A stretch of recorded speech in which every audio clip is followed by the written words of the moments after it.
Voici un détail assez simple et logique que malheureusement plusieurs semblent ignorer et qu'il est important de souligner. Lorsque vous suivez une formation en anglais, que ce soit des cours en privé, one-to-one ou des cours en groupe, ne restez pas passif. Les résultats que vous aurez atteints en fin de formation vont dépendre fortement de votre niveau d'implication dans le process. Il y a deux éléments, deux étapes qui interagissent. Il y a, dans un premier temps, l'occasion que vous avez de bénéficier directement de l'expertise d'un formateur qui introduit régulièrement du contenu, partage des notions avec vous, corrige vos fautes, répond à vos questions et donc qui passe du temps avec vous lors des séances. Mais il y a aussi le temps que vous devez consacrer à votre pratique personnelle. Si vous ne pratiquez pas les éléments que vous apprenez, vous n'allez pas pouvoir les utiliser oralement. Si vous n'avez pas l'occasion de pouvoir rendre ce que vous avez appris, et avant de pouvoir rendre, il faut d'abord mémoriser et pratiquer, vous n'allez pas pouvoir sortir de cette formation avec des données conséquentes. C'est pourquoi je le dis toujours. Practice is everything. Avant de prendre l'engagement de suivre une formation en anglais, il est important de planifier et le temps des séances et le temps que vous consacrerez à la pratique. Ce sont deux éléments importants. C'est l'un et l'autre. Remember this one. I always say that practice is everything. Si vous apprenez des choses que vous ne prenez pas le temps de pratiquer régulièrement, jusqu'à 90% de ces notions peuvent vous échapper. Ces éléments vont s'évaporer dans le temps parce que vous n'aurez pas eu l'occasion de les utiliser. C'est comme ça que la mémoire fonctionne, c'est-à-dire au fur et à mesure que vous utilisez une information, elle reste pérenne et gravée dans votre mémoire. Mais si vous n'avez pas l'habitude de solliciter par exemple les mots, les notions de grammaire que vous apprenez, votre mémoire ne pourra pas vous les restituer automatiquement lorsque vous serez par exemple en train de converser avec une personne.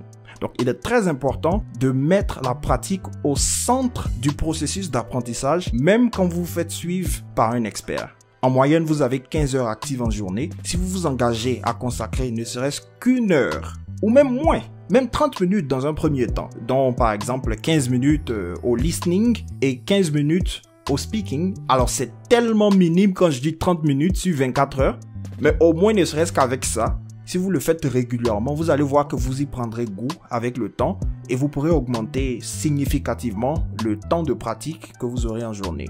Vous allez passer très rapidement de 30 minutes à 1 heure ou 2 heures même. Tant que vous prendrez plaisir à pratiquer, vous trouverez du temps pour pratiquer. Faites de l'apprentissage de l'anglais et donc spécifiquement de la pratique régulière un hobby.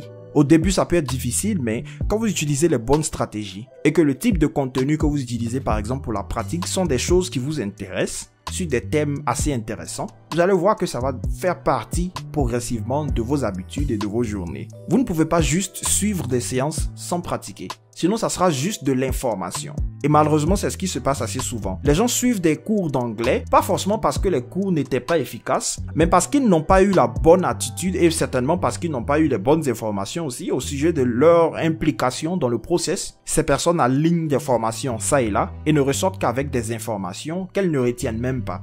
C'est ça le véritable problème. Est-ce que vous vous donnez du temps pour mettre en pratique ce que vous apprenez? Alors, il y a tout un package. Il y a la manière d'introduire le contenu qui est très important au niveau des formateurs. Il y a la manière de configurer les séances. Mais il y a aussi ce que vous avez à faire personnellement. La pratique, c'est juste pour une période de temps. Vous n'allez pas passer tout votre temps à suivre une formation. Vous avez besoin de votre temps. Vous devez disposer de ce temps-là pour vaquer à vos occupations personnelles. Mais il y a un temps que vous devez consacrer spécifiquement à l'apprentissage intensif de l'anglais. De sorte que sur cette période de temps-là, que ce soit 3 mois, 6 mois, 9 mois ou 1 an, vous allez mettre la pratique au cœur de vos journées. Votre routine quotidienne doit être composée essentiellement, en tout cas tant que vous avez du temps pour vous-même, de pratique. Si vous n'êtes pas en train de travailler, si vous n'êtes pas en train de vaquer à des obligations personnelles fondamentales, pensez toujours à la pratique. Practice, practice and practice. Et la pratique, c'est comme entrer en salle de gym. Vous faites une séance de sport, ce n'est pas parce que vous ne constatez pas des résultats automatiquement que vous n'avez pas fait des progrès. Ce sont des progrès, des tout petits progrès que vous faites dans le temps et que vous allez constater d'un jour au lendemain. C'est ça le rôle de la pratique dans l'apprentissage de l'anglais. Now that you know it, do the right thing and get results. Je suis Coach Mike ESL, formateur certifié spécialisé en technique d'expression orale, en anglais général et business English. Bye for now. Démystifions l'anglais.